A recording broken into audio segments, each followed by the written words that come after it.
अस्सलाम वालेकुम, कैसे हैं आप सब। उम्मीद करती हूँ सब खैरियत से होंगे। आज मैं आप लोगों के साथ शेयर कर रही हूँ चुकंदर का हलवा, जो कि बहुत ही मज़े का होता है और जिन लोगों को नहीं पसंद उनको भी ये हलवा बहुत पसंद आएगा। चलिए रेसिपी को स्टार्ट करते हैं और साथ साथ बताऊँगी कि इसके क्या फ़ायदे हैं और आपको क्यों बनाना चाहिए। सबसे पहले मैंने चुकंदर को कद्दूकश कर लिया था और साथ मैंने नट्स और शक्कर ली है। चीनी का इस्तेमाल मैं नहीं कर रही यहाँ पे, गुड़ या गुड़ वाली शक्कर ले लें आप। चलें अब देसी घी मैं डाल रही हूँ यहाँ पे। अगर आपके पास नहीं है तब आप ऑयल डाल सकते हैं या डालडा घी डाल सकते हैं, लेकिन इनको अवॉइड ही कीजिएगा। देसी घी हो तो वो यूज़ कीजिएगा। अब मैं इसमें डाल रही हूँ कद्दूकश हुआ हुआ चुकंदर। पहले मैं इसको थोड़ा सा ऑयल के साथ भून लूँगी ताकि इसका जो टेस्ट है थोड़ा सा वो कम हो जाए।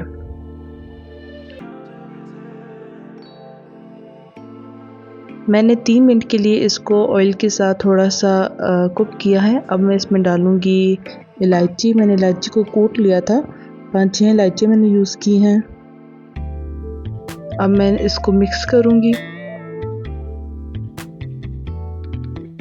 आज ऐसे अचानक से मौसम फिर चेंज हुआ, बारिश हुई, ठंडा ठंडा मौसम हो गया तो बहुत दिल कर रहा था कुछ मीठा खाएं, क्रेविंग होती है। अक्सर लोग हलवा बनाते हैं या कोई भी ऐसी मीठी चीज़ बनाते हैं, केक वगैरह।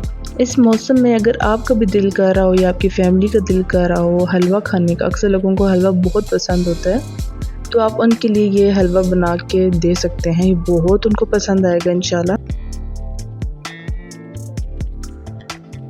अगर आपको भी मेरी तरह चुकंदर नहीं पसंद, आप ये हलवा ट्राई कर सकते हैं। यकीन माने आपको बहुत अच्छा लगेगा।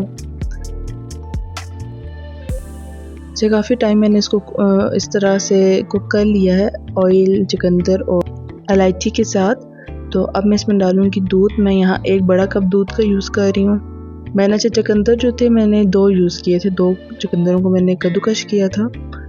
तो अब मैं इसको अच्छी तरह से पहले मिक्स करूँगी और फिर मैं अब यहाँ पर आंच तेज़ है, अब मैं इसको आंच स्लो कर दूँगी और स्लो आंच पे मैं इसको कुक करूँगी ताकि जब तक ये चुकंदर जो है ये सॉफ्ट ना हो जाए तब तक हम इसको कुक करेंगे। अब हम इसको कवर कर देंगे ऊपर से और इसको स्लो आंच पे पकने देंगे। इतनी देर में अब हम ड्राई फ्रूट्स ले लेंगे, आपके पास जो भी हैं आप ले लें। मेरे पास बादाम और काजू है, मैं इसको पहले कट कर लूँगी, अंदर ऐड करूँगी। आप कुछ अभी ऐड कर दें और कुछ गार्निशिंग के लिए रख लें। यहाँ पर मैंने एक डॉलर शॉप से लिया था चॉपर छोटा सा। मैंने कहा चलो इसका यूज़ करती हूँ बादाम डाल के, लेकिन इसका बिल्कुल अच्छा एक्सपीरियंस नहीं रहा। ये हो ही नहीं रहा था। बहुत कोशिश की मैंने, लेकिन चलें कोई नहीं, इसको हाथों से हम कर लेते हैं।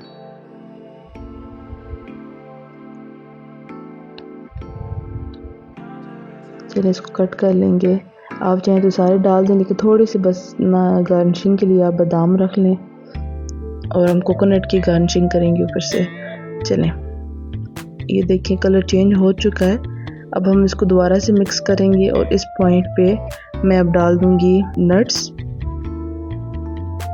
अब मैं नट्स डाल रही हूँ और अब फिर दोबारा से मिक्स करके अच्छी तरह से इसको कवर कर दूंगी ऊपर से, ताकि नट्स भी जो है वो भी सॉफ्ट हो जाए। और अभी इसमें थोड़ा फ़र्क था, अभी चुकंदर जो है वो अभी इतने सॉफ्ट नहीं हुए थे। तो अभी ये देखिए मैंने 10 मिनट दोबारा रखा था और बहुत अच्छी तरह सॉफ्ट हो चुके हैं। पर ये नॉन स्टिक का पैन था, इस वजह से इस जो मिल्क है जल्दी खुश्क नहीं हुआ और मैंने स्लो आंच पे भी रखा हुआ था, इस वजह से भी। तो अब मैं इसका मिल्क जो है वो खुश्क कर लूँगी। मीडियम आंच पर मैं अब इसको खुश्क करूँगी अच्छी तरह से। चमचा बस आपने हिलाते रहना है। इतना टाइम नहीं लगता, बस बहुत जल्दी से रेडी हो जाता है ये। अब मैं थोड़ी सी शक्कर डालूंगी। चलिए इसको मैं अच्छी तरह से खुश्क कर लूँगी जब तक ये ऑयल साइड पे ना आ जाए।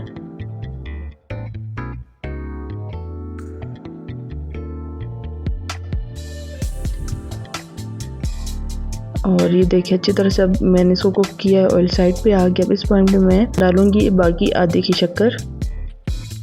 जो चीनी शक्कर पहले इस वजह से नहीं डाली जाती कि उसका ना अजीब सा शीरा बन जाता है, तो हमेशा एंड पे ही, अगर गाजर का हलवा बनाते हैं, कोई भी हलवा बनाते हैं, एंड पे ही चीनी डालनी चाहिए।